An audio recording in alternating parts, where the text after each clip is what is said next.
देश के नए राष्ट्रपति पद के लिए मतदान संपन्न हो गया है। इसके लिए संसद के दोनों सदनों के साथ साथ देश के सभी राज्यों की विधानसभाओं में वोटिंग हुई। मैदान में दो प्रमुख चेहरों के बीच मुकाबला है, जिनमें एनडीए की ओर से उम्मीदवार द्रौपदी मुर्मू और संयुक्त विपक्ष की ओर से उम्मीदवार यशवंत सिन्हा मैदान में हैं। बैलेट बॉक्स में दोनों उम्मीदवारों की किस्मत जनप्रतिनिधियों के मतदान के रूप में कैद हो चुकी है। लिहाजा अब इंतजार है 21 जुलाई का, वो दिन जब नतीजे घोषित होंगे और देश के नए राष्ट्रपति के नाम की घोषणा हो जाएगी। सोमवार को मतदान की प्रक्रिया सुबह 10 बजे से शुरू होकर शाम 5 बजे संपन्न हुई। इस चुनाव में 736 निर्वाचकों में से 730 निर्वाचकों ने अपना वोट डाला।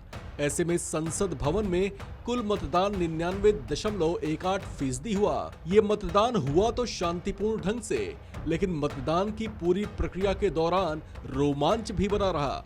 रोमांच इस मतदान में हुई क्रॉस वोटिंग की वजह से।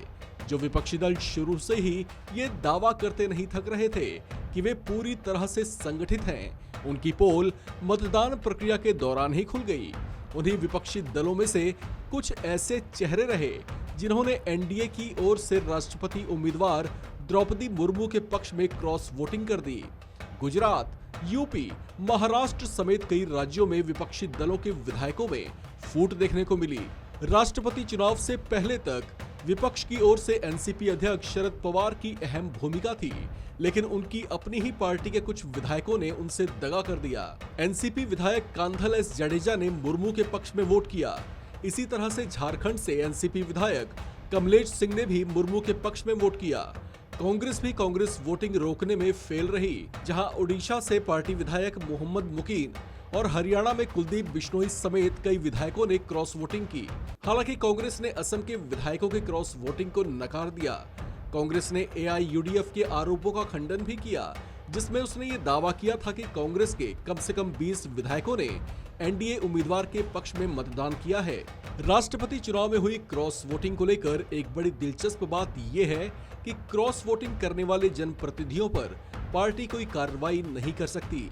इसके पीछे प्रमुख वजह ये है कि नियमों के मुताबिक राजनीतिक दल इस चुनाव को लेकर किसी तरह का व्हिप जारी नहीं कर सकते। इस तरह से जनप्रतिनिधि किसी पार्टी के आदेश को मानने के लिए बाधित नहीं होते और वे स्वेच्छा से अपने पसंदीदा राष्ट्रपति पद के उम्मीदवार को उनके मुताबिक वरीयता से वोटिंग कर सकते हैं। इस खबर में फिलहाल इतना ही। बाकी अपडेट्स के लिए बने रहिए वन इंडिया हिंदी के साथ।